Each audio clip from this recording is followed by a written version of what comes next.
হাসপাতালে নেওয়া হলে চিকিৎসক তাকে মৃত ঘোষণা করেন।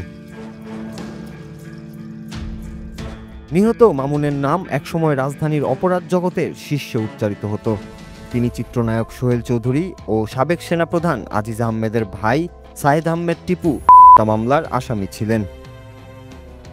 একসময় সানজিদুল ইসলাম ওরফে ইমনের সঙ্গে যৌথভাবে ইমন মামুন বাহিনী গড়ে তুলে তারা ধানমন্ডি, মোহাম্মদপুর ও তেজগাঁও এলাকায় ভয় তৈরি করেছিলেন।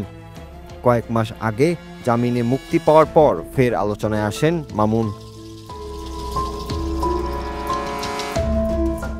পুলিশ ও প্রত্যক্ষদর্শীদের বরাতে জানা গেছে, দুর্বৃত্তরা খুব কাছ থেকে মামুনকে লক্ষ্য করে চালায়।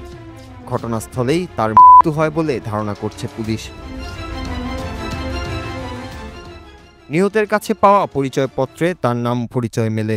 লালবাগ বিভাগের উপপুলিশ কমিশনার মল্লিকা হাসান উদ্দিন সামি জানিয়েছেন, পুরনো বিরোধের জেরে প্রতিপক্ষ গ্রুপের সদস্যরাই এ কাণ্ড ঘটিয়ে থাকতে পারে।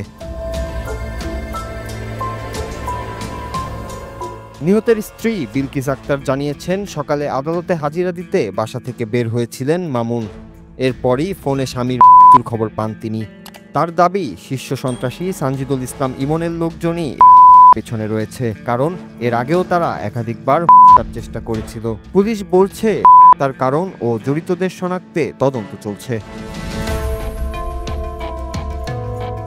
এর আগে 2023 সালের 18 সেপ্টেম্বর রাত 10টার দিকে রাজধানীর তেজগাঁও শিল্পাঞ্চল এলাকায় শীর্ষ সন্ত্রাসী তারিক সাইদ মামুনকে লক্ষ্য করে এলোপাতাড়ি চালায় একদল সন্ত্রাসী। সেই গুলি লেগেছিল মোটরসাইকেল আরোহী ভুবন চন্দ্র শীলের মাথায়। পরে 25 সেপ্টেম্বর ধানমন্ডির পপুলার হাসপাতালে যান Bhuban Chandra Shil. Nur Raju, Bangla TV news desk.